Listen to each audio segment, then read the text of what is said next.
William McCray. I'd just like to address some issues. One being District 1. The mayor had the arrogance and the conceit to say, District 1 will win. That flies in the face of the will of the voters to have a free will. It is disgusting, it is shameful, and it is flat out wrong. Totally wrong for the mayor to say somebody will win. And that's the problem. That's why Bernie Sanders and Donald Trump are doing so well right now, because they're not part of the establishment. They're not part of the bought and paid for crew who can be controlled, and the same old thing just continues to go on. And Donald Trump even said the news media is the most despicable thing that he's ever saw, that he's dealing with, that he's ever seen in his life, the most lying, despicable thing he's ever seen. And you know, when you don't report on certain things, it must be some relevance to it for Mr. Trump to be able to say that.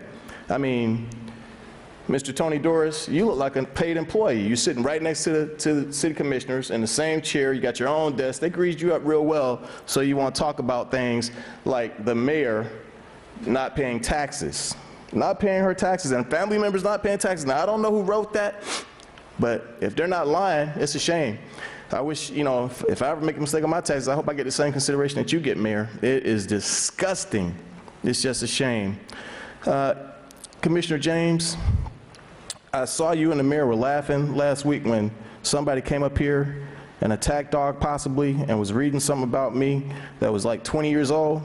You want to be the mayor. You want to be the mayor of the people's house, this city commission meeting right here, but you can't be the mayor of your own house when you're getting evicted.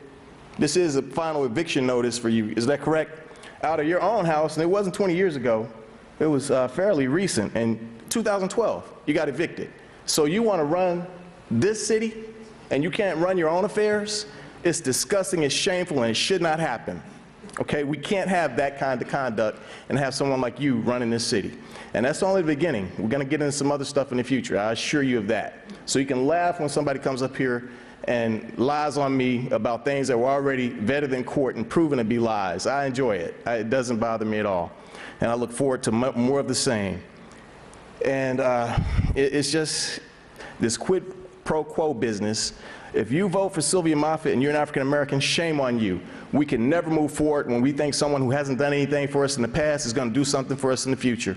And I come in here and I watch people, bigoted people come in here and talk about the African American community, and it sounds like they read it out of Jim Crow's handbook. They don't know anything about our community and need to mind their business and worry about their own community.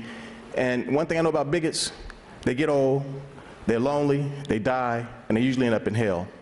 That's what the Bible says, straight out of the Bible. But this city needs to change, and I hope we get it tomorrow. Thank you, Mr. McCray. Sandy Makovich.